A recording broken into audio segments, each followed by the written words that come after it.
तो आज हम पढ़ेंगे कॉन्टिन्यूअस चार्ज डिस्ट्रीब्यूशन के बारे में। इससे पहले हमने सुपरपोजिशन प्रिंसिपल पढ़ा था कि कैसे अगर मल्टीपल चार्जेस होंगे तो कूलम्स लॉ को हम यूज करके नेट फोर्स निकालेंगे। हमें पता है जो कूलम्स लॉ है वो वैलिड होता है सिर्फ पॉइंट चार्जेस के लिए। कूलम्स फोर्स से जो कूलम्स फोर्स के लिए हम फॉर्मूला लगाते हैं 1/4 pi epsilon not Q1 Q2 divided by R square. ये Q1 Q2 क्या होते हैं? ये पॉइंट चार्जेस होते हैं। पॉइंट चार्जेस का क्या मतलब है कि चार्जेस का जो बेसिकली क्या है, डिस्टेंस है ना चार्जेस के बीच का, वो डिस्टेंस बहुत ज्यादा है एज कंपेयर टू चार्जेस के साइज के।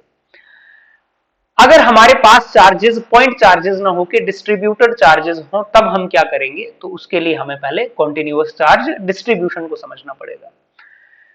चार्ज का डिस्ट्रीब्यूशन जनरली हमारे पास तीन तरह से होता है, 1D में, 2D में और 3D में। 1D में जो चार्ज डिस्ट्रीब्यूशन है उसको बोलते हैं लीनियर चार्ज डिस्ट्रीब्यूशन। 2D में जो चार्ज डिस्ट्रीब्यूशन है उसको क्या बोलेंगे हम? Surface charge distribution. और 3D के लिए क्या बोलेंगे? Volume charge distribution. ठीक, तो सबसे पहले हमारे पास चार्ज डिस्ट्रीब्यूशन में क्या आ गया? Linear charge distribution. पहले क्या है हमारे पास? Linear charge distribution. Linear charge का क्या मतलब है? Distribution of charge uniformly along a line. Charge का किसी लाइन पे डिस्ट्रीब्यूट होना, ये क्या है? Linear charge distribution. अब यहां पर एक आपको वायर दिख रही है टेढ़ी मेढ़ी सी। इस टेढ़ी मेढ़ी वायर के ऊपर देखो पॉजिटिव चार्ज स्प्रेड किया गया है। ये वायर सीधी भी हो सकती है, जरूरी नहीं है, ये सिर्फ एक डायग्राम बनाई गई है। ऐसा भी हो सकता है कि कोई वायर है बिल्कुल सीधी सीधी और इस पे कुछ चार्ज ऐसे हमने डिस्ट्रीब्यूट कर दिया। ठीक, तो डिस्ट्रीब्यूशन अगर हम किसी थ्रेड पे, किसी वायर पे करते हैं तो हम बोलते हैं ये लीनियर चार्ज डिस्ट्रीब्यूशन है। हमारे पास रिंग भी अगर होगी ऐसे, अगर मान लो ऐसे रिंग होती है और इस रिंग पे मैं क्या कर देता हूं? ऐसे चार्ज डिस्ट्रीब्यूशन कर देता हूं। रिंग के ये वायर है उसको गोल रख दिया और उस पर भी मैं चार्ज डिस्ट्रीब्यूशन कर देता हूं, तो ये भी लीनियर चार्ज डिस्ट्रीब्यूशन हुई। क्यों? क्योंकि हमने लेंथ पे चार्ज को डिस्ट्रीब्यूट किया। लीनियर चार्ज डिस्ट्रीब्यूशन का मतलब है कि चार्ज कहां डिस्ट्रीब्यूट हो रहा है? लेंथ के ऊपर। क्लियर? तो लीनियर चार्ज डिस्ट्रीब्यूशन में हमें क्या समझना है? देखिए, सबसे पहले लीनियर चार्ज डेंसिटी क्या है? लीनियर चार्ज डेंसिटी होती है बच्चों charge per unit length. Linear charge density का क्या मतलब होता है? इसका मतलब है चार्ज पर यूनिट लेंथ। आपने एक बार लीनियर चार्ज डेंसिटी समझ लिया तो फिर सरफेस और वॉल्यूम बिल्कुल सेम ही चलेगा। तो लीनियर चार्ज डेंसिटी को हम डिनोट करते हैं किससे? हम डिनोट करते हैं इसको लैम्डा से। जो लैम्डा है linear charge density, it is charge per unit length. Let's say ये जो वायर है टेढ़ी मेढ़ी सी डायग्राम में, इस पे कुछ क्यू चार्ज डिस्ट्रीब्यूटेड है। क्यू चार्ज था 10 कूलम, 5 कूलम, 10 माइक्रो कूलम, कुछ भी चार्ज है, ये डिस्ट्रीब्यूटेड है इस वायर पे और इस वायर का कुछ लेंथ है। इस वायर का लेट्स से लेंथ कितना है? L। ये जो चार्ज है ये यूनिफॉर्मली डिस्ट्रीब्यूटेड है। कैसे डिस्ट्रीब्यूटेड है? लेट्स से यूनिफॉर्मली डिस्ट्रीब्यूटेड है किस पे? एक वायर पे डिस्ट्रीब्यूटेड है क्यू चार्ज और उसकी लेंथ कितनी है? L। तो लीनियर चार्ज डेंसिटी का मतलब हो गया Q by L, charge per unit length, charge divided by length. Simple. Clear? अब अगर ये चार्ज डिस्ट्रीब्यूशन नॉन यूनिफॉर्म हुआ, नॉन यूनिफॉर्म का देखो, यूनिफॉर्म का मतलब है कि जैसे फॉर एग्जांपल एक यूनिट पे जितना चार्ज डिस्ट्रीब्यूटेड है उतना ही अगले यूनिट पे, उतना ही अगले यूनिट पे, चार्ज की डिस्ट्रीब्यूशन बिल्कुल यूनिफॉर्म है, बिल्कुल बराबर है। अगर चार्ज डिस्ट्रीब्यूशन बराबर ना हो, मान लो कहीं पे ज्यादा डिस्ट्रीब्यूशन है, कहीं पे कम डिस्ट्रीब्यूशन है, वो बिल्कुल इवन डिस्ट्रीब्यूशन ना हो, तो वैसे केस में हम क्या करते हैं बच्चे? वैसे केस में हम करते हैं एक छोटा सा एलिमेंट कंसीडर करते हैं। अब यूज आता है इंटीग्रेशन डिफरेंशिएशन का। वैसे केसेस के लिए हम क्या करते हैं? एक छोटा सा एलिमेंट कंसीडर करते हैं। कहां? इस वायर पे। लेट से हमने क्या किया, यहां पर एक छोटा सा एलिमेंट, ये छोटा सा एलिमेंट कंसीडर किया। तो छोटे से एलिमेंट के छोटे से चार्ज को हम क्या बोलते हैं? D Q. डी लगाते हैं, डी का मतलब स्मॉल, और ये छोटी सी लेंथ को हम क्या बोलते हैं? डीएल। छोटी सी लेंथ क्या? डीएल। तो उस केस में अगर नॉन यूनिफॉर्म चार्ज डिस्ट्रीब्यूटेड है तो मैं क्या लिखूंगा? लीनियर चार्ज डेंसिटी को लिखूंगा D Q by DL. D Q by DL. Clear? D Q by DL. अगर हमारे पास नॉन यूनिफॉर्म डिस्ट्रीब्यूशन है तो हम क्या करेंगे? यूनिफॉर्म के लिए भी कर सकते हैं ऐसा ही, ये सेम ही चीज आती है। तो डी क्यू बाई डीएल करो या क्यू बाई एल करो, रेशियो क्या आता है? ये सेम। ये लैम्डा क्या है? लैम्डा एक कांस्टेंट होता है। लैम्डा क्या हो गया? कांस्टेंट। अब लैम्डा का हम एसआई यूनिट लिख सकते हैं क्या? चार्ज अपॉन लेंथ, चार्ज होता है कूलम और लेंथ होता है मीटर, तो कूलम पर मीटर, या आप ऐसे भी लिखते हैं कूलम मीटर इनवर्स। इसका डायमेंशनल फॉर्मूला भी हम लिख सकते हैं, कूलम क्या होता है A इंटू टी, और मीटर इनवर्स माने लेंथ का इनवर्स, तो इसका हमने डायमेंशनल फॉर्मूला भी लिख लिया, कूलम माने AT और L इनवर्स। क्लियर? चलिए अब लॉ कैसे यूज करते हैं वो समझते हैं, कि अगर हमारे पास, हमें बोलता है कि हमारे पास फॉर एग्जाम्पल ये क्या है, ये वायर पे चार्ज है डिस्ट्रीब्यूटेड, इस वायर की आपको बोला रहेगा पेपर में, मान लो कि इस वायर की जो लीनियर चार्ज डेंसिटी है वो कितनी है, लैम्डा है, या दिया रहेगा टोटल चार्ज इतना है, लेंथ इतनी है, तो आप लीनियर चार्ज डेंसिटी निकाल सकते हैं Q अपॉन L। इस वायर से यहां से मान लो इस एलिमेंट से, ये जो हमने छोटा सा एलिमेंट कंसीडर किया, इस एलिमेंट से यहां पर r डिस्टेंस दूर कोई पॉइंट P है, और हमें क्या निकालना है, इस P पॉइंट पे कोई चार्ज रखा हुआ है स्मॉल q, लेट्स से इस P पॉइंट पे क्या रखा है, कोई चार्ज स्मॉल q। अब हमें क्या कहते हैं कि भाई इस स्मॉल q पे कितना फोर्स लग रहा है इस वायर की वजह से। कूलम्स लॉ किसके लिए लगता है, कूलम्स लॉ लगता है पॉइंट चार्जेस के लिए, लेकिन अब ये वायर पे q चार्ज डिस्ट्रीब्यूटेड है, पूरा का पूरा q चार्ज इस वायर पे डिस्ट्रीब्यूटेड है, और वायर की लेंथ कितनी है, वायर की लेंथ L।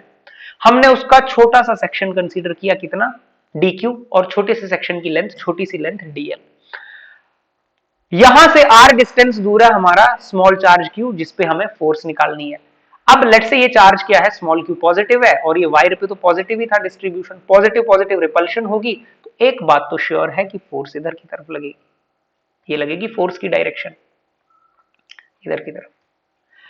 अब छोटे से चार्ज dq की वजह से जो फोर्स लगेगी वो भी छोटी सी फोर्स माने df, और इस df को हम कैलकुलेट कर सकते हैं, क्यों, न्यूटन्स लॉ लगता है, सॉरी कूलम्स लॉ लगता है सिर्फ किसके लिए, पॉइंट चार्जेस के लिए, और ये जो छोटा सा एलिमेंट है हमारा dq, इसको हम पॉइंट चार्ज कंसीडर कर सकते हैं, क्योंकि dq का मतलब वेरी वेरी स्मॉल, इनफाइनाइटेसिमल। पूरी वायर को हम नहीं कर सकते, वो डिस्ट्रीब्यूटेड है, लेकिन dq को एज अ पॉइंट चार्ज हम कंसीडर करेंगे, तो dq की वजह से जो फोर्स होगी वो क्या होगी, df, छोटी सी फोर्स, उसको लिखेंगे हम k q1 माने पहला चार्ज, इंटू Q2 माने दूसरा चार्ज, डिवाइडेड बाई r का स्क्वायर। तो छोटे से इस सेक्शन की वजह से जो फोर्स लगा वो हमने कैलकुलेट कर लिया। अब अगर हमें टोटल फोर्स चाहिए, अगर हमें क्या चाहिए, टोटल फोर्स चाहिए, अगर हमें टोटल फोर्स चाहिए एट P, किसकी वजह से, इस लाइन डिस्ट्रीब्यूशन की वजह से, तो उसके लिए इंटीग्रेट कर देंगे, df का इंटीग्रेशन क्या आ गया f, और राइट साइड क्या कर देंगे, integrate k dq q divided by r का स्क्वायर। ठीक, अब डिपेंडिंग अपॉन क्या क्या कांस्टेंट है, क्या वेरिएबल है, वैसे इंटीग्रेशन होती है। पर्पस ये है कि हमें ये फोर्स कैसे निकालनी है, हमें इंटीग्रेट करके निकालनी है। ऐसे केस में अगर डिस्ट्रीब्यूटेड चार्ज है तो हमें इंटीग्रेशन की हेल्प लेनी पड़ेगी, क्या, कूलम्स लॉ लगाने के लिए और फोर्स निकालने के लिए। जैसे k कांस्टेंट है, बाहर आ जाएगा, अगर q और r square depending upon the situation, अगर ये कांस्टेंट होते हैं तो बाहर निकालेंगे, वेरिएबल होते हैं तो अकॉर्डिंगली हम इंटीग्रेट करेंगे। क्लियर? तो जब भी हमारे पास डिस्ट्रीब्यूशन होगी चार्ज की, तो हम क्या करेंगे, पहले एक स्मॉल एलिमेंट कंसीडर करेंगे, उसकी वजह से फोर्स निकालेंगे df, और df को फिर कर देंगे इंटीग्रेट, तो टोटल आ जाएगा। क्लियर? अब सिमिलरली, अब आपको जल्दी से ये समझ आ जाएगा। सरफेस चार्ज डिस्ट्रीब्यूशन का मतलब है कि चार्ज अब एक एरिया पे डिस्ट्रीब्यूटेड है, ये एक प्लेट है जिसपे चार्ज क्या है, डिस्ट्रीब्यूटेड है, प्लस प्लस प्लस आपको इधर नजर आ रहा होगा। अब इस पे अगर चार्ज डिस्ट्रीब्यूटेड है, लेट से चार्ज टोटल कितना था, टोटल चार्ज है Q, और प्लेट का एरिया है A, तो सरफेस चार्ज डेंसिटी कितना आ गया, सरफेस चार्ज डेंसिटी आ गया Q अपॉन A। क्यों, अब चार्ज क्या है, charge is uniformly distributed over area, charge per unit area, इसको क्या पढ़ेंगे, Q अपॉन A माने charge per unit area. Surface charge density क्या हो गई, charge per unit area. For non uniform, अगर नॉन यूनिफॉर्म होगा तो सिमिलरली क्या लिखेंगे, dq बाई डी लिखेंगे, जैसे यहां पर क्या लिखते थे, dq बाई डी लिखते थे, अब एरिया के लिए dq बाई डी लिखेंगे। क्लियर? एसआई यूनिट लिखेंगे तो चार्ज कितना, चार्ज माने कूलम, एरिया माने मीटर स्क्वायर, तो कूलम मीटर माइनस 2, क्योंकि एरिया डिनोमिनेटर में, ऊपर जाएगा तो negative power. Dimensional formula, coulomb माने 80 और मीटर माइनस 2 माने लेंथ की पावर माइनस 2। ये कितना आ गया, ये इसका डायमेंशनल फॉर्मूला आ गया। अब अगर इस प्लेट से r डिस्टेंस दूर, मानो यहां से क्या है, r डिस्टेंस दूर कोई ये पॉइंट P है, और वहां पर कुछ चार्ज है Q और हमें कहता है कि वहां पे फोर्स निकालो प्लेट से r डिस्टेंस दूर, है ना, r डिस्टेंस दूर क्या है, कोई पॉइंट P, और हमें कहता है वहां पे फोर्स निकालो। तो इजीली हमें पता है प्लस प्लस रिपल्शन होगी तो फोर्स की डायरेक्शन तो कुछ ऐसे आएगी। और हम क्या करते हैं, हम यहाँ पर छोटा सा एक एरिया कंसीडर करेंगे। ये छोटा सा एरिया हमने कंसीडर किया और छोटे से एरिया को हम क्या बोलते हैं, छोटे से एरिया को हम बोलते हैं dA और छोटे से एरिया का छोटा सा जो चार्ज है उसको क्या बोलेंगे dQ। ये इतना सा एरिया और इसका चार्ज क्या हो गया dQ। अब इस dQ को हम as a point charge consider कर सकते हैं, तो dQ की वजह से जो dF लग रहा है उसको क्या लिखेंगे K Q1 Q2 divided by R का स्क्वायर। और अगर हमें टोटल वैल्यू निकालनी है F की तो हम क्या करेंगे, इंटीग्रेट करेंगे K dQ small q divided by R का स्क्वायर। चाहो तो आप dQ को ऐसे भी लिख सकते हैं, कोई दिक्कत नहीं है। K dQ को आप यहां से निकाल के देखिए, देखो यहां से क्रॉस मल्टीप्लाई करो तो dQ की वैल्यू क्या आ जाती है, सिग्मा इंटू dA। तो चाहो तो इसको ऐसे भी लिख सकते हैं, sigma into dA into q divided by r square. अब सिचुएशन के अकॉर्डिंग हम क्या करेंगे, वहां पर इंटीग्रेट करेंगे और हमें फोर्स का वैल्यू मिल जाएगा कि इस P पॉइंट पे फोर्स की वैल्यू क्या है। क्लियर। जैसे यहां पर भी पिछले में भी आप क्या कर सकते हो, आप चाहो तो इसको ऐसे भी लिख सकते हो, इंटीग्रेशन के dQ की जगह यहां से dQ की जगह यहां से आप क्या लिख सकते हो, क्रॉस मल्टीप्लाई करोगे तो क्या लिख सकते हो, लैम्डा इंटू dl। तो आप इसको ऐसे भी लिख सकते हो, लैम्डा इंटू dl। अब ये सिचुएशन डिपेंडेंट है कि क्या कहानी है, कौन वेरिएबल है कौन नहीं है, तो वहां से हम फिर इंटीग्रेट कर सकते हैं। जब भी डिस्ट्रीब्यूशन होगा तो हमें इंटीग्रेशन की जरूरत पड़ेगी कूलम्स फोर्स निकालने के लिए। क्लियर। सिमिलरली हमारे पास क्या आता है, वॉल्यूम चार्ज डिस्ट्रीब्यूशन। अब वॉल्यूम चार्ज डिस्ट्रीब्यूशन क्या होगा, 3D डिस्ट्रीब्यूशन होगा। वॉल्यूम चार्ज डिस्ट्रीब्यूशन किस पे, ये स्फीयर है, देखो एक स्फीयर है, स्फीयर पे चार्ज डिस्ट्रीब्यूटेड है। स्फीयर की जगह आपके पास क्या हो सकता है, आपके पास कोई ऐसी शेप भी हो सकती है, क्यूब की शेप भी हो सकती है, उससे कोई दिक्कत नहीं है। बस क्या होगा, एक 3D सरफेस पे आपके पास ये भी हो सकती है शेप और इस पे भी चार्ज डिस्ट्रीब्यूट हो सकता है। हमें क्या है कि वॉल्यूम का यूज कहां आएगा, जब 3D फिगर आएगी। क्लियर। तो ऐसा भी हो सकता है, जैसे ये है, हमने बनाया क्यूब, मान लो ये स्फीयर है। चलो अब इस स्फीयर का क्या होता है, वॉल्यूम चार्ज डिस्ट्रीब्यूशन, मतलब charge is uniformly distributed over a particular volume. Charge किस पे डिस्ट्रीब्यूटेड है, चार्ज एक पर्टिकुलर वॉल्यूम पे डिस्ट्रीब्यूटेड है। क्लियर। चलिए, तो वॉल्यूम चार्ज डेंसिटी क्या होगी, charge per unit volume, simply charge divided by volume. Linear के लिए charge per unit length, surface के लिए चार्ज पर यूनिट एरिया और वॉल्यूम के लिए चार्ज पर यूनिट वॉल्यूम हो गया। अगर नॉन यूनिफॉर्म होगा तो सिमिलरली क्या करेंगे, स्मॉल सेक्शन कंसीडर करेंगे, तो तब करेंगे क्या, dq by dv। Clear. SI unit charge का क्या होता है, कूलम, वॉल्यूम का मीटर क्यूब ऊपर जाएगा तो कूलम मीटर माइनस क्यूब, और डायमेंशनल फॉर्मूला ATL-3। अब तो आपको ये समझ आ गया होगा। फिर आफ्टर दैट अगर सिमिलरली इस स्फीयर से हमारे पास कोई बोले कि यहां पर कोई पॉइंट P है और इस P पॉइंट पे कोई चार्ज Q रखा है, तो बताओ इस पे फोर्स कितनी लगेगी। पहले तो हम पॉजिटिव हमें पता है क्या लगेगी, रिपल्शन की फोर्स लगेगी। DF छोटी सी फोर्स लगेगी, किसकी वजह से, एक छोटा सा अगर हम सेक्शन यहाँ पे कंसीडर करें, एक छोटा सा वॉल्यूम अगर हम कंसीडर करें यहाँ पे, क्या DV छोटा सा वॉल्यूम और इसका चार्ज छोटा सा DQ, तो इसकी वजह, इससे मान लो ये पॉइंट कितना है, ये पॉइंट P है R डिस्टेंस दूर। ये छोटा सा जो वॉल्यूम है, हमने छोटा सा एक स्फीयर कंसीडर किया, छोटा सा, इस छोटे से स्फीयर से कितना दूर है, R डिस्टेंस दूर है ये पॉइंट P। ठीक, तो चार्ज छोटे से स्फीयर का dq, क्योंकि छोटे स्फीयर को, बहुत माइन्यूट स्फीयर को हम पॉइंट चार्ज कंसीडर कर लेंगे।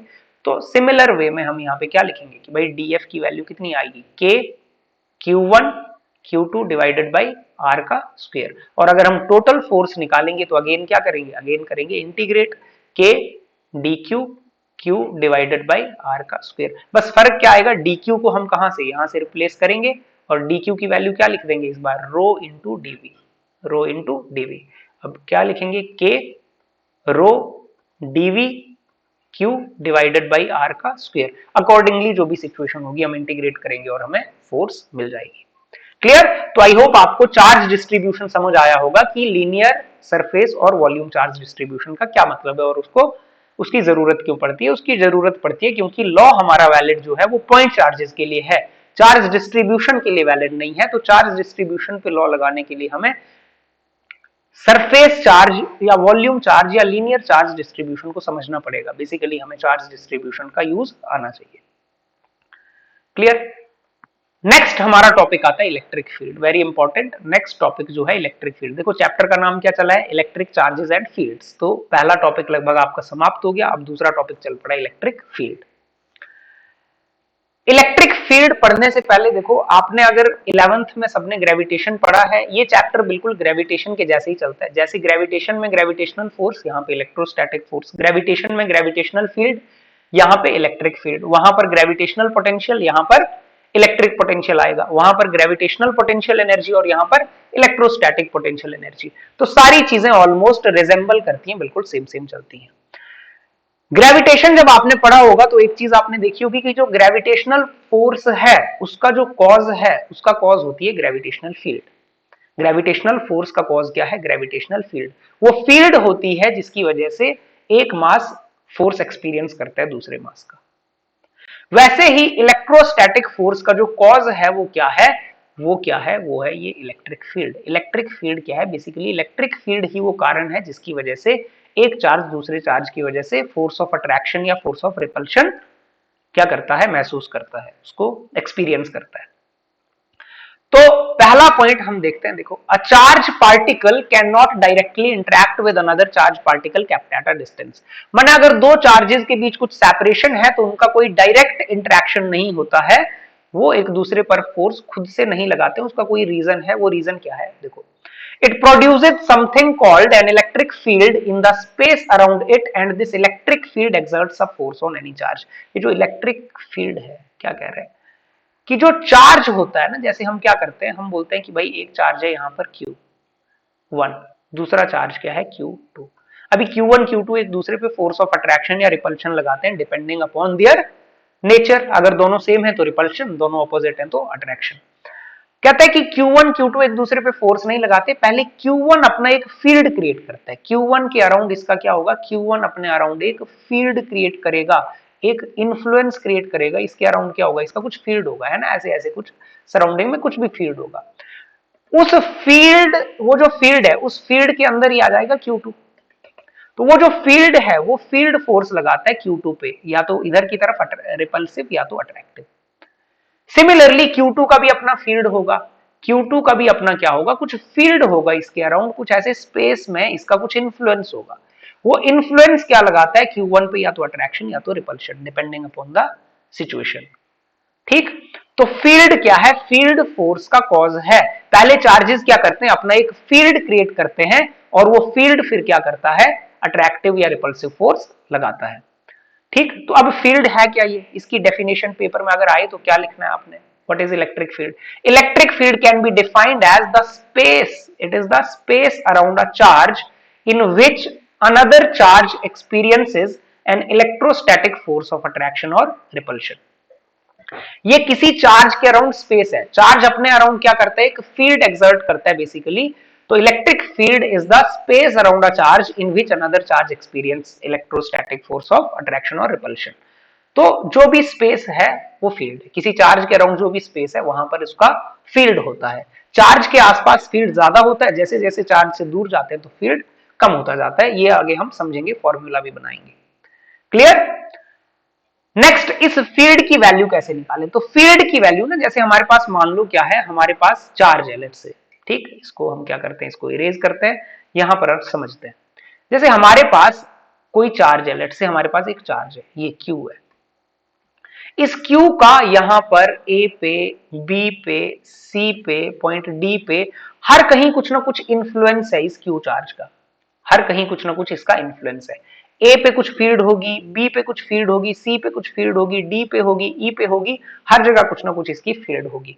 वो फील्ड हर पॉइंट पे डिपेंडिंग अपॉन कि इस चार्ज से डिस्टेंस कितनी है पॉइंट्स की, उस डिस्टेंस पे डिपेंड करेगी, अलग अलग होगी।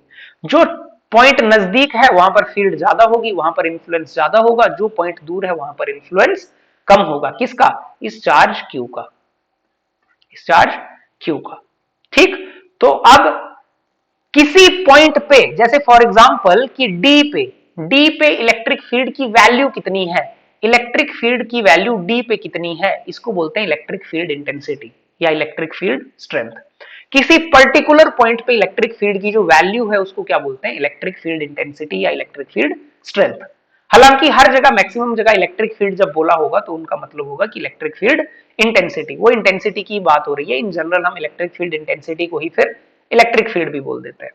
तो इलेक्ट्रिक फील्ड की वैल्यू किसी पर्टिकुलर पॉइंट पे निकालना उसको क्या बोलते हैं, इलेक्ट्रिक फील्ड स्ट्रेंथ या इलेक्ट्रिक फील्ड इंटेंसिटी, और उसको डिनोट करते हैं ई से। कैसे डिनोट करते हैं, ई से। तो electric field intensity at a point is defined as force per unit charge. ये क्या होती है, force divided by charge. Electric field की जो वैल्यू होती है किसी पॉइंट पे, ये क्या होता है, फोर्स पर यूनिट चार्ज। और ये जो चार्ज होता है क्यू, ये होता है टेस्ट चार्ज। ये क्या होता है, टेस्ट चार्ज। क्यू क्या होता है, टेस्ट चार्ज। और ये टेस्ट चार्ज होता है very very very small. Test charge क्या होता है, very very small. Test charge क्या होता है, बहुत ही छोटा चार्ज, बहुत ही स्मॉल चार्ज। ठीक, आगे समझेंगे क्यों ये स्मॉल चार्ज है, ये भी समझेंगे। लेकिन इलेक्ट्रिक फील्ड का फॉर्मूला क्या हुआ, इलेक्ट्रिक फील्ड का फॉर्मूला हुआ हमारे पास force per unit test charge. और ये जो टेस्ट चार्ज है जब तक ना बोला जाए तब तक रखेंगे इसको पॉजिटिव। अगर खुद बोल दिया कि नेगेटिव ले लो तब नेगेटिव लेंगे, अदरवाइज ये जो टेस्ट चार्ज होता है ये कैसा मानेंगे हम, अगर कुछ नहीं बोला है तो कैसा मानेंगे, पॉजिटिव मानेंगे। क्लियर। और ये टेस्ट चार्ज क्या होता है, बहुत ही छोटा चार्ज होगा। ठीक, तो इलेक्ट्रिक फील्ड का फॉर्मूला क्या आ गया, फोर्स पर यूनिट चार्ज। ये हमें याद रखना है, force per unit charge. What is electric field, electric field intensity at a point, माने इलेक्ट्रिक फील्ड की वैल्यू किसी पॉइंट पे क्या हो गई, force per unit charge. Magnitude of this test charge should be very small, otherwise the position of the other charge में change. इसका क्या मतलब है, इसका मतलब सिर्फ इतना सा है कि जो आपका मैग्नीट्यूड है, जो आपका क्या है, मान लो एक चार्ज ही है, फॉर एग्जाम्पल ये हमारा एक चार्ज है क्यू, इस क्यू को बोलते हैं सोर्स चार्ज। क्यू को क्या बोलते हैं, कैपिटल क्यू सोर्स चार्ज है। और इससे कुछ दूरी पर, आर डिस्टेंस दूरी पर है कोई स्मॉल क्यू, जिसको हम क्या कह रहे हैं, टेस्ट चार्ज।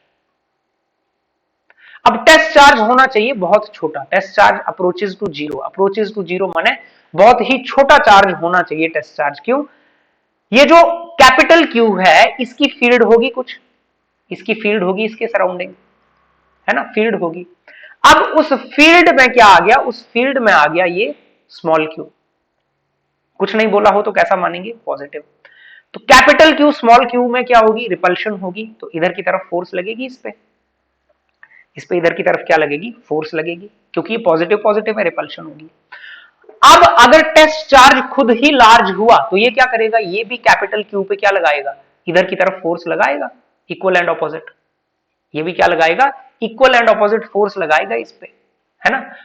तो अगर ये खुद टेस्ट चार्ज बड़े साइज का हुआ तो इसका फोर्स, जो इसका इन्फ्लुएंस है, इसका फील्ड भी बड़ा और इसकी फोर्स भी बड़ी लगेगी। अगर फोर्स बड़ी लगेगी तो ये चार्ज डिस्प्लेस हो जाएगा, ये चार्ज क्या होगा, डिस्प्लेस।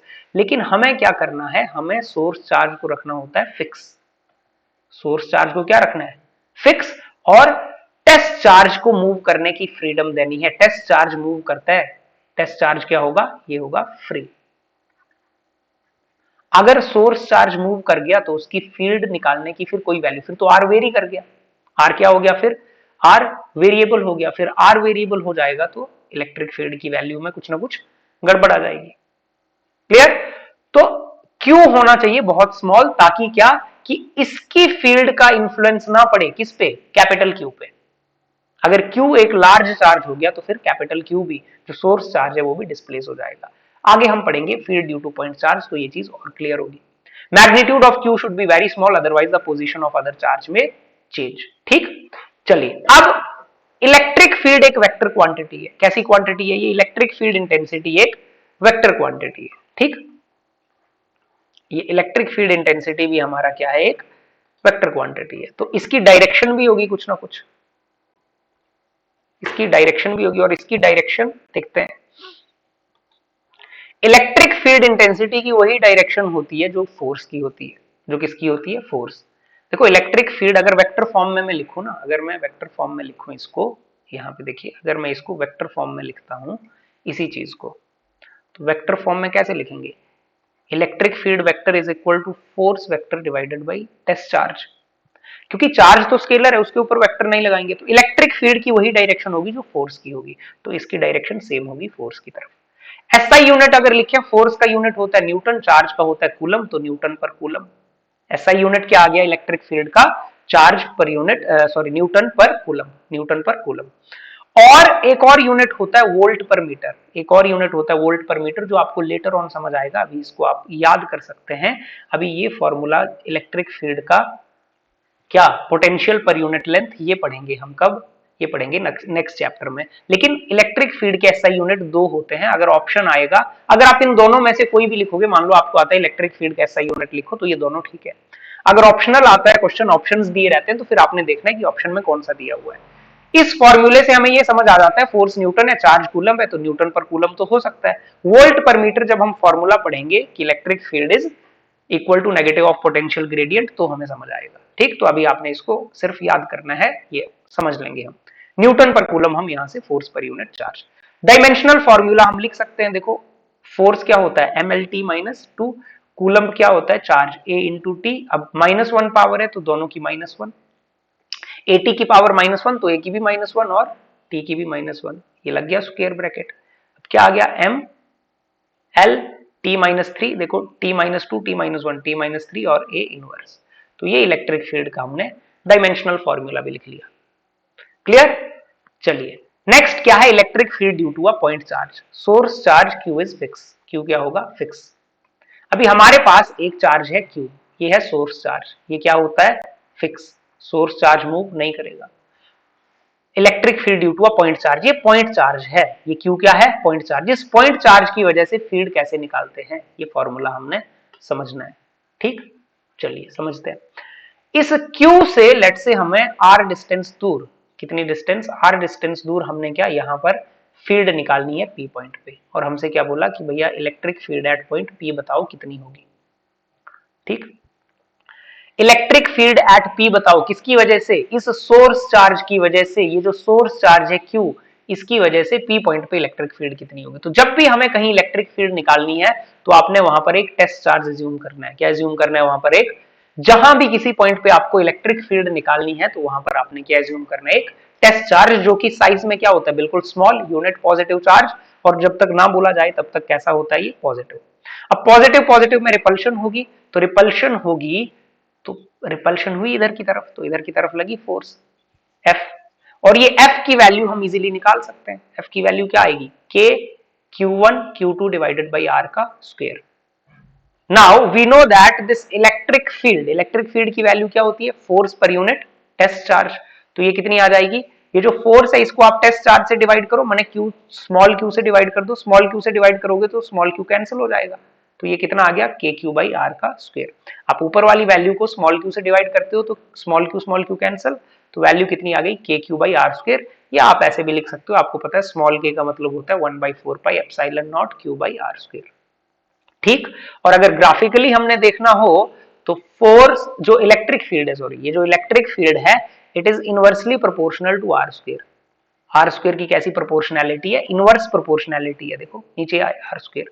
और कई बार हमसे ग्राफ पूछ लेता है एक नंबर का कि भैया आप क्या बताओ ई और आर में ग्राफ बताओ, तो ई और आर में आपको पता है इनवर्स स्क्वायर वाला ग्राफ जो होता है वो इसी नेचर का होता है।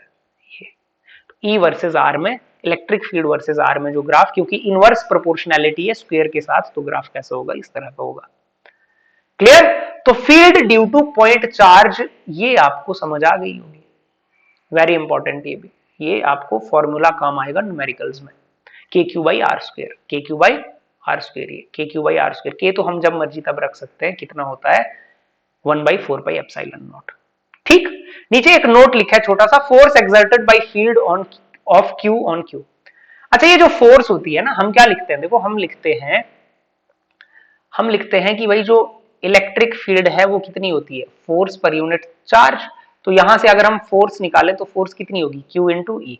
तो जो फोर्स लगाई जाती है किसके द्वारा, सोर्स चार्ज के द्वारा, जो ये सोर्स चार्ज फोर्स लगा रहा है, कौन सी, ये वाली फोर्स, ये जो सोर्स चार्ज फोर्स लगा रहा है किस पे, टेस्ट चार्ज पे, है ना, सोर्स चार्ज जो फोर्स लगा रहा है यहां पर पी पॉइंट पे, वो कितनी है, वो फोर्स कितनी है, Q इंटू ई।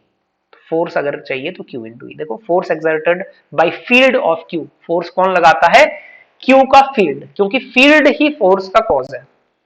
या बेसिकली हम बोलते क्या कि force exerted by this capital Q on small q कितनी है? Q इंटू ई।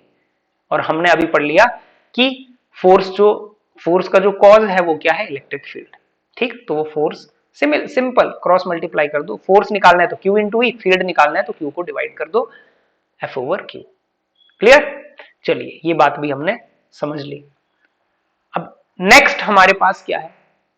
नेक्स्ट है हमारे पास characteristics of electric field. Electric field के क्या कैरेक्टरिस्टिक्स हैं? Electric field at a point does not depend on charge Q। कौन सा charge? Test charge. Electric field की वैल्यू टेस्ट चार्ज पे डिपेंड नहीं करती है। देखो इलेक्ट्रिक फील्ड का जब फॉर्मूला लगाया इसमें टेस्ट चार्ज आया ही नहीं।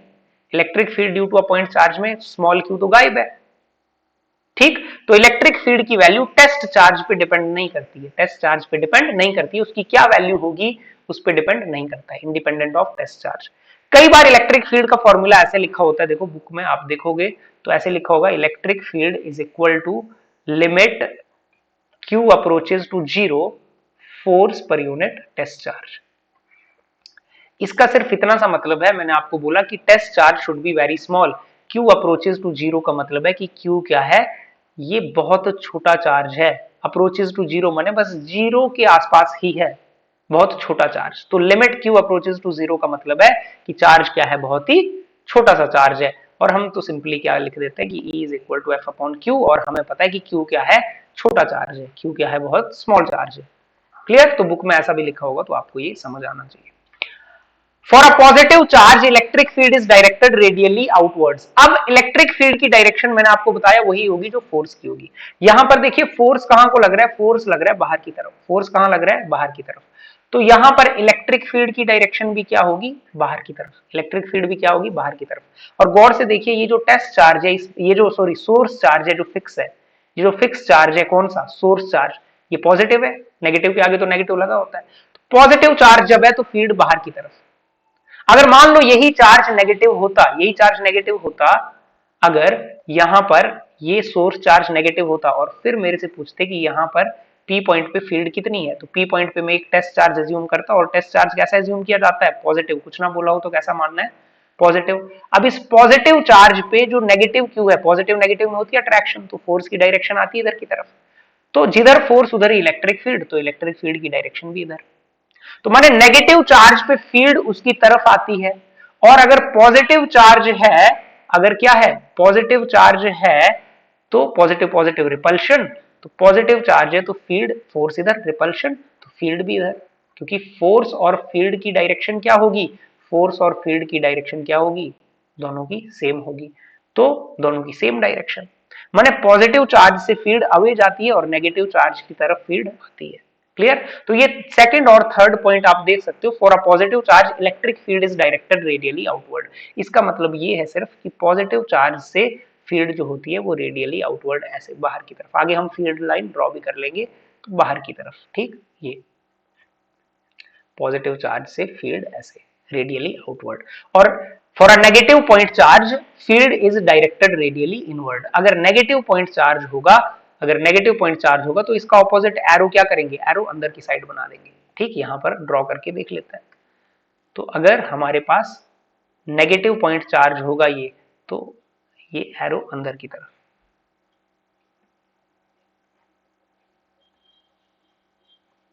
ठीक, तो तब फील्ड की डायरेक्शन ये ऑपोजिट। तो नेगेटिव चार्ज की तरफ होते हैं फील्ड के एरो, और पॉजिटिव चार्ज से बाहर की तरफ रेडियली। पॉइंट चार्ज कौन से charges? Point charges. Magnitude of electric field due to charge q is inversely proportional to r square. ये हम पढ़ चुके हैं, ग्राफ भी हम बना चुके हैं कि electric field inversely proportional to r square है, और उसका ग्राफ कुछ ऐसा रेक्टेंगुलर हाइपरबोला की तरह होता है। रेक्टेंगुलर हाइपरबोला होता नहीं है, होता वो सिर्फ ई इनवर्सली प्रोपोर्शनल टू आर के लिए, आर स्क्वायर के लिए नहीं। ठीक, लेकिन नेचर सेम होता है। ई वर्सेस आर का भी ग्राफ ऐसे होता है, इनवर्स प्रोपोर्शनैलिटी। ठीक, E shows radial symmetry, that is it will have same magnitude at equal distances from Q। अगर मेरे पास कोई चार्ज Q है, ये कोई चार्ज Q है, Q चार्ज से R डिस्टेंस दूर, मान लो Q चार्ज से R डिस्टेंस दूर, यहां पर फील्ड है E, तो इससे r डिस्टेंस दूर हर तरफ, अगर मैं इधर लेफ्ट की तरफ भी जाऊं तो e, अगर मैं इधर भी जाऊं r डिस्टेंस तो e। q चार्ज से हर तरफ अगर मैं कहीं भी r डिस्टेंस जाता हूं तो फील्ड की वैल्यू बराबर होती है। इसको बोलते हैं कि फील्ड रेडियल सिमेट्री क्या करता है, शो करता है। रेडियल सिमेट्री का मतलब है कि q पॉइंट से सेम डिस्टेंस पे फील्ड क्या होगा, सेम होगा। कि यहां पर अगर q चार्ज है तो इससे अगर मैं यहां पे एक सर्कल ड्रॉ करता हूं तो इस सर्कल पे हर जगह फील्ड की वैल्यू क्या होगी, फील्ड की वैल्यू बराबर होगी। क्यों? क्योंकि सर्कल का हर पॉइंट चार्ज से सेम डिस्टेंस पे है। Clear? Radial symmetry. Next point क्या है, electric field also follows superposition principle. Electric field due to a system of charges at a point is the vector sum of all the fields due to individual charges. Superposition principle हमने पढ़ा हुआ है किसके लिए, force के लिए। क्योंकि field भी एक वेक्टर क्वांटिटी है तो फील्ड पे भी सुपरपोजिशन प्रिंसिपल वैलिड रहता है। अगर हमें फील्ड निकालनी है, लेट्स से ये कोई पॉइंट है, ये कोई पॉइंट है क्या P, इस P पॉइंट पे हमें फील्ड निकालनी है। मेरे पास एक चार्ज है ये लेट्स से Q1, ठीक, और एक चार्ज है यहां पर Q2। Q1 से P का डिस्टेंस है R1, Q2 से P का डिस्टेंस है R2। तो मुझे क्या निकालनी है, P पॉइंट पे फील्ड निकालनी है। तो सबसे पहले मैं क्या करूंगा, एक टेस्ट चार्ज एज्यूम करूंगा। 1 की वजह से, Q1 की वजह से पॉजिटिव पॉजिटिव रिपल्शन, तो फील्ड होगी इधर की तरफ, E ड्यू टू 1। 2 की वजह से पॉजिटिव पॉजिटिव रिपल्शन, तो फील्ड होगी इधर की तरफ, फील्ड ड्यू टू 2। अब इसकी भी कुछ डायरेक्शन भी है दोनों की। तो जो नेट फील्ड होगी P पॉइंट पे, जो P पॉइंट पे नेट फील्ड होगी वो मेरी क्या होगी, vector sum of field 1 and 2। और वेक्टर सम कैसे करते हैं हम सब ये जानते हैं, ठीक, पैरेललोग्राम लॉ का यूज करके। और बाकी हमें वेक्टर के बेसिक्स हमें पता है कैसे वेक्टर सम करना है। आगे हम क्वेश्चन करेंगे तो समझ आएगा। क्लियर? ठीक है, तो सुपरपोजिशन प्रिंसिपल फील्ड पे भी लगता है। तो ये कैरेक्टरिस्टिक्स आपको आई होप समझ आ गई होगी। नेक्स्ट देखिए, बहुत इजी सा क्वेश्चन है, पहला क्वेश्चन करते हैं। Calculate electric field intensity eight O in each case. यहां पर सेंटर पॉइंट है, सेंटर पॉइंट पे हमें कहता है इलेक्ट्रिक फील्ड निकालो। अब इलेक्ट्रिक फील्ड देखो हमारे पास दो चार्जेस दिए हुए हैं, प्लस क्यू की वजह से जहां भी फील्ड निकालनी है आपने क्या करना है, एक टेस्ट चार्ज एज्यूम करना है। तो एक unit positive test charge assume कर लिया जहां पर हमें फील्ड निकालनी है। ठीक है, चलिए करते हैं इसको।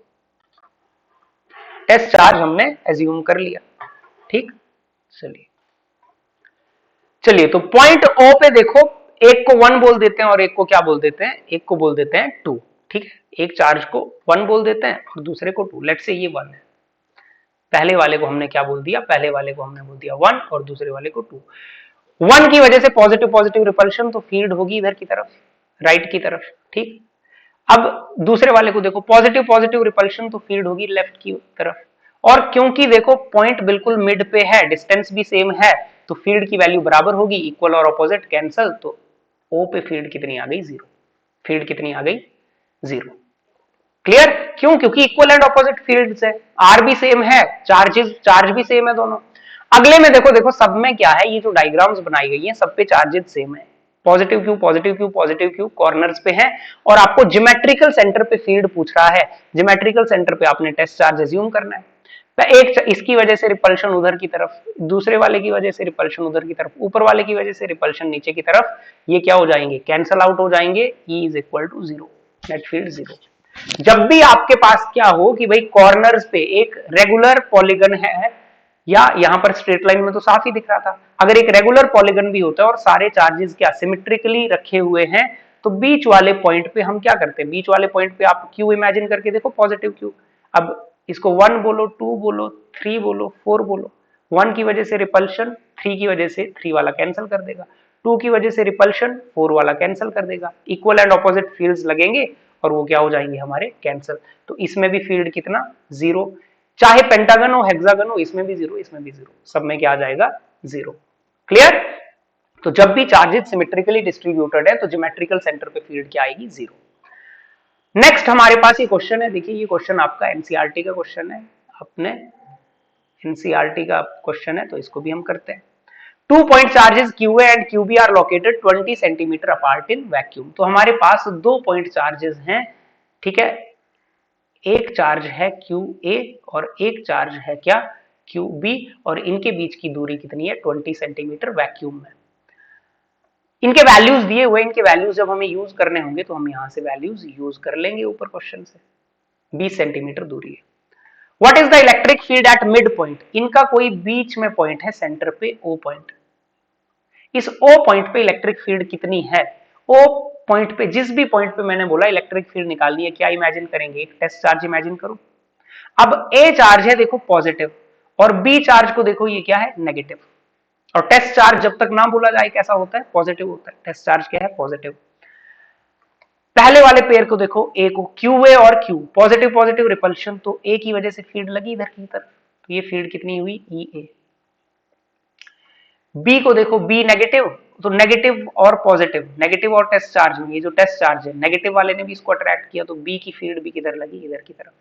अब दोनों फील्ड सेम डायरेक्शन में है, तो नेट फील्ड जो ओ पे आएगी वो क्या आएगी, वेक्टर सेम डायरेक्शन में ऐड हो जाते हैं सीधे सीधे, तो उनको क्या कर दो ऐड कर दो, इधर प्लस लगा दो, दोनों को क्या कर दिया हमने ऐड कर दिया, ठीक, दोनों को कर दिया ऐड, चलिए ऐड हो गए। अब दोनों की वैल्यू भी तो बराबर है ना, देखो आप इसको सीधा 2e लिख दो, जो e एट 2e लिख दो, क्यों, क्योंकि जो ई ए और ई बी है इनकी वैल्यू बराबर आएगी, क्यों बराबर आएगी, डिस्टेंस बराबर है, मिड पॉइंट है, अगर 20 सेंटीमीटर टोटल लेंथ है तो आधा 10 हुआ और अगला आधा भी 10 हुआ, डिस्टेंस बराबर है। चार्जेस को गौर से देखो, इनके मैग्नीट्यूड सेम है, एक भी 3 कूलम माइक्रो कूलम का है, दूसरा भी 3 माइक्रो कूलम का है, दोनों के मैग्नीट्यूड भी क्या है सेम, तो इनकी फील्ड दोनों की बराबर, और इसकी वैल्यू आप इजीली लिख सकते हो 2, फील्ड क्या होता है के क्यू बाई आर स्क्वेयर, के क्यू बाई आर स्क्वेयर। देखो फील्ड का फॉर्मूला देखो ना, फील्ड का फॉर्मूला, इलेक्ट्रिक फील्ड का फॉर्मूला क्या है, इलेक्ट्रिक फील्ड का फॉर्मूला है भाई के क्यू बाई आर स्क्वेयर, तो यहां पर 2 के क्यू, क्यू चाहे आप क्यू ए ले लो, चाहे तो आप क्यू ए ले लो, चाहे आप क्यू बी ले लो, दोनों की वैल्यू क्या है बराबर, तो एक रख लो कोई भी, q A divided by r का स्क्वायर, आर कितना होगा यहाँ पर, आर होगा 10 सेंटीमीटर, क्यों, क्योंकि आर होगी ये डिस्टेंस आधी मिड पॉइंट तक की डिस्टेंस, ठीक, तो ये भी 10 होगी और अगला आधा भी क्या होगा 10। अब क्या करेंगे, वैल्यू पुट करेंगे, सिंपल क्वेश्चन का आंसर आ जाएगा आपके पास, के की वैल्यू 2 इंटू 10 की पावर 2 इंटू 9 इंटू 10 की पावर 9, के की वैल्यू 9 इंटू 10 की पावर 9, क्यूए की वैल्यू 3 माइक्रो कूलम, 3 माइक्रो कितना होता है 10 की पावर -6, तो आ गया कूलम, डिवाइडेड बाई आर का स्क्वायर माने 10 सेंटीमीटर, 10 सेंटीमीटर को क्या लिखोगे आप 10 इंटू 10 की पावर -2, हमें वैल्यू किस में चाहिए, हमें तो वैल्यू चाहिए मीटर में, है ना, इसको क्या लिखोगे 10 इंटू 10 की पावर -2 मीटर, या 0.1 मीटर भी आप लिख सकते हो, आपकी मर्जी है, आपको जैसे कैलकुलेशन आप जैसे करो, आप चाहो तो 0.1 मीटर लिख सकते हो, क्लियर, अगर आपको जैसे भी ठीक लगे, तो आपने यहां पर लिख दिया 0.1 या 10 की पावर -1 भी लिख सकते हैं, आर का स्क्वायर, ठीक, तो 2 9 18, 18 3 54, और 9 9 -6 कितना हो गया 3, और नीचे ये हो गया 0.01, 0.01 का मतलब है 10 की पावर -2, भाई 0.1 का स्क्वायर करोगे 0.01 मतलब 10 की पावर -2 पावर ऊपर जाएगी तो कितना आ गया प्लस हो गया, और ये हो गया 10 की पावर 5, तो ये आ गई न्यूटन पर कूलम। अगर स्टैंडर्ड फॉर्म में लिखना है तो क्या लिखेंगे 5.4 इंटू 10 की पावर 6 न्यूटन पर कूलम, क्लियर, तो ये आपका हो गया ए पार्ट, ए पार्ट हो गया। बी पार्ट देखो, if a negative test charge of magnitude this is placed at this point then what is the force experience, अब नेगेटिव चार्ज रखेंगे, ये नेगेटिव चार्ज रखेंगे कहते हैं इस पॉइंट पे, तो नेगेटिव चार्ज रख के देखते हैं, ठीक है, डायग्राम चेंज करते हैं ना, डायग्राम में क्या है थोड़ा सा दोबारा देखते हैं, क्या लिखा है कि अगर इस, ये था क्यू ए पॉजिटिव और क्यू बी कैसा है नेगेटिव,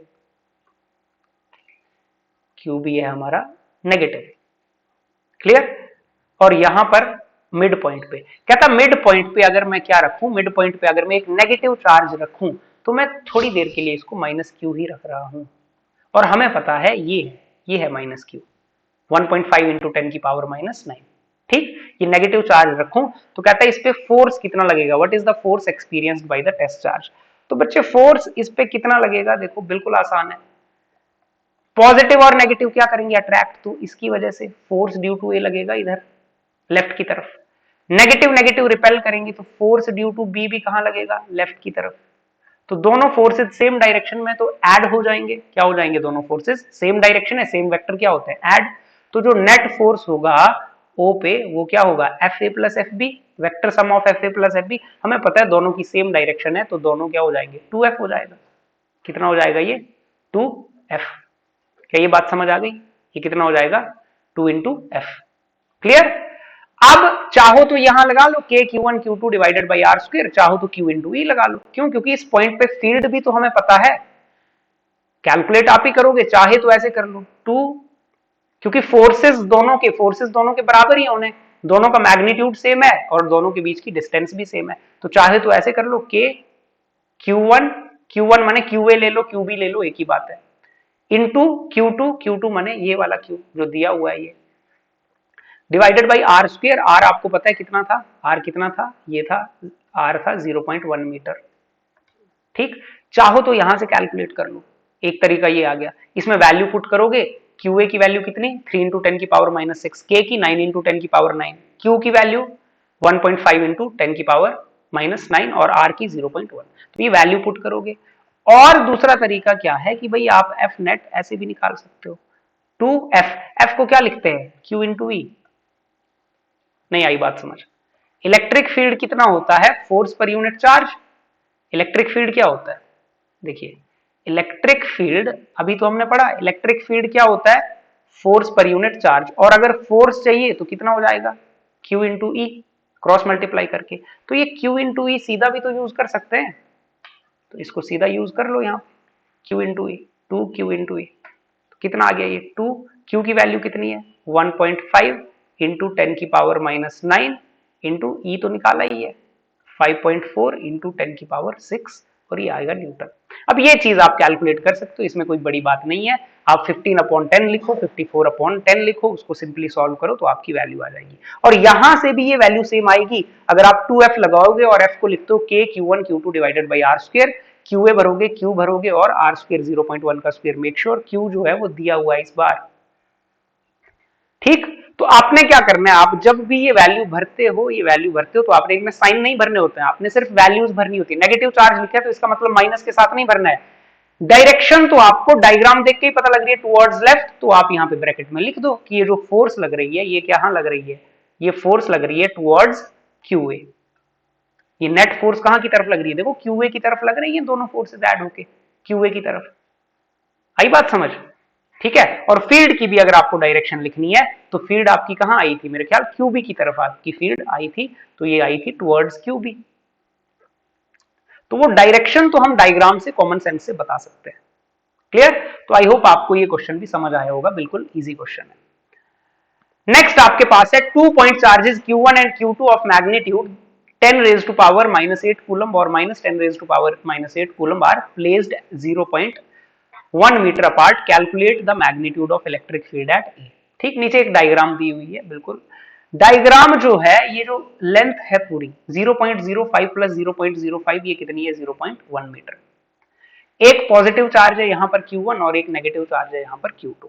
ठीक, और यहां से ऊपर एक पॉइंट है देखो A, इस A पॉइंट पे हमें क्या निकालनी है इलेक्ट्रिक फील्ड। जिस भी पॉइंट पे इलेक्ट्रिक फील्ड निकालनी है सबसे पहला काम क्या है, वहां पर एक टेस्ट चार्ज एज्यूम करना है, यूनिट पॉजिटिव टेस्ट चार्ज। क्या एज्यूम करना है, यूनिट पॉजिटिव टेस्ट चार्ज। अब पॉजिटिव पॉजिटिव क्या लगती है बच्चे, पॉजिटिव लगती है रिपल्शन, तो Q1 और Q के बीच लगेगी रिपल्शन, पॉजिटिव रिपल्शन ये लगी, तो ये हुई फील्ड ऑफ क्या, फील्ड ड्यू टू 1। क्लियर? अब ये नेगेटिव है, Q2 को देखो नेगेटिव, Q2 और Q टेस्ट चार्ज में, टेस्ट चार्ज होता है पॉजिटिव, Q2 है नेगेटिव, पॉजिटिव नेगेटिव में लगी अट्रैक्शन, लाइन ज्वाइनिंग के अलोंग लगती है, ये लगी अट्रैक्शन, और ये क्या आ गया E2, ये क्या आ गया E2, electric field due to 2। अब दो वेक्टर हैं देखो, एक E1 है एक E2 है, हमें क्या निकालना है, इनका रिजल्टेंट निकालना है। तो रिजल्टेंट किसी भी बच्चे को पता है, इनका रिजल्टेंट कैसे निकालते हैं, इमेजिनरी पैरेललोग्राम कंप्लीट करते हैं, ऐसे आता है नेट, ई नेट, ये आएगी नेट फील्ड। और ये नेट फील्ड कैसे निकालते हैं हर किसी को पता है, इसका फॉर्मूला क्या होता है, पैरेललोग्राम लॉ, E1 का स्क्वायर E2 का square 2E1 E2 cos theta, ये होता है। अब यहां पर गौर करने वाली बात क्या है कि देखो 0.1 ये इक्विलेटरल ट्रायंगल है, तो सारे एंगल 60 डिग्री है, सारे एंगल कितने हैं 60 डिग्री। अगर ये सारे एंगल 60 डिग्री है तो ये वाला एंगल भी कितना हुआ 60 डिग्री, और नीचे वाला भी 60 डिग्री। तो E1 और E2 में हमें एंगल चाहिए होता है, हमें एंगल क्या चाहिए E1 और E2 में, तो जो कंप्लीट एंगल है 60 60 वो कितना हो गया 120। तो यहाँ पर थीटा कितना हो गया 120। ये हर बच्चे को समझ आना चाहिए। एंगल देखते हैं E1 और E2 में, ये E1 है और ये E2 है। ये नीचे वाला 60 ऊपर वाला 60, तो E1 E2 दोनों में टोटल कितना हुआ 120। और E1 की जो वैल्यू आएगी, देखो E1 की वैल्यू क्या आएगी K Q1 divided by R का स्क्वायर। R कितना है 0.1, हमें पता है R कितना है 0.1, क्लियरली दिख रहा है, ये है R 0.1। E2 की जो वैल्यू आएगी वो कितनी आएगी K Q2 divided by R square. अब Q1 और Q2 देखो मैग्नीट्यूड में बराबर है, 10 की पावर -8 10 की पावर -8, वैल्यू वाइज तो दोनों बराबर है। तो Q1 Q2 बराबर है, K तो कांस्टेंट होता है, R भी दोनों के लिए बराबर है। R देखो सेपरेशन 0.1 0.1, माने ये दोनों क्या हैं बराबर हैं, ये क्या हैं दोनों इक्वल हैं। तो दोनों इक्वल हैं तो दोनों को मान लो E, दोनों को क्या मान लिया E। तो दोनों को अगर E मान लेता हूं मैं तो ये क्या आ गया E square plus E square plus 2 E into E square cos 120। अच्छा cos 120 आप लिखोगे, थीटा 120 है, cos 120 हर बच्चे को याद होगा -1/2 होता है। तो -1/2 हुआ, ये कैंसिल हो गया, तो कितना आ गया E square plus E square minus E square. एक E स्क्वायर खत्म हो गया, कितना आ गया रूट E स्क्वायर, स्क्वायर और रूट खत्म हो गया, कितना आ गया E। वैल्यू किसके इक्वल आ गई E के इक्वल। तो माने E तो क्या है, चाहे ये वैल्यू निकालो चाहे ये वैल्यू, एक ही तो वैल्यू है, वैल्यू तो बराबर ही है। तो कितना आ गया K Q बाई Q1 लिखो या Q2 लिखो, R का स्क्वायर। K कितना है 9 into 10 raise to power 9। Q1 लिखो Q2 लिखो, कितना है 10 की पावर -8। R का स्क्वायर 0.1 का स्क्वायर।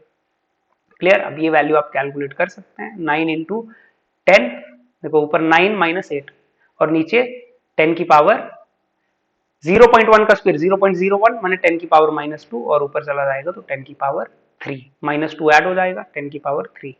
9 इंटू 10 की पावर 3 न्यूटन पर कूलम, इलेक्ट्रिक फील्ड का यूनिट न्यूटन पर कूलम। और डायरेक्शन कैसी है, देखो डायरेक्शन तो साफ दिख रही है, ये डायरेक्शन दिख रही है कौन सी, from positive to negative charge है ना, इधर की तरफ दिख रही है, राइट की तरफ, ये आपको डायरेक्शन दिख रही है। डायग्राम में डायरेक्शन हमें पता चल जाती है डायग्राम से। क्लियर। चलिए तो ये हमारा क्वेश्चन डिस्कस हो गया। तो हमने क्या किया, आज हमने क्या पढ़ा, आज हमने पढ़ा कंटिन्यूअस चार्ज डिस्ट्रीब्यूशन, है ना, कंटिन्यूअस चार्ज डिस्ट्रीब्यूशन क्या होता है। फिर हमने उसके बाद तीन तरह से लीनियर चार्ज डिस्ट्रीब्यूशन माने लेंथ पे डिस्ट्रीब्यूट होता है, जो भी चीजें जिनकी लेंथ है, रिंग भी होगी तो वो भी लीनियर चार्ज डिस्ट्रीब्यूशन है। सीधी लाइन हो सकती है, टेढ़ी मेढ़ी हो सकती है, जो भी लाइन है सीधी, है ना, वायर हो सकती है, थ्रेड हो सकता है। सरफेस चार्ज माने एरिया पे डिस्ट्रीब्यूटेड है चार्ज। फिर वॉल्यूम चार्ज डिस्ट्रीब्यूशन माने वॉल्यूम पे 3D सरफेस पे, क्यूब भी हो सकता है, स्फीयर भी हो सकता है।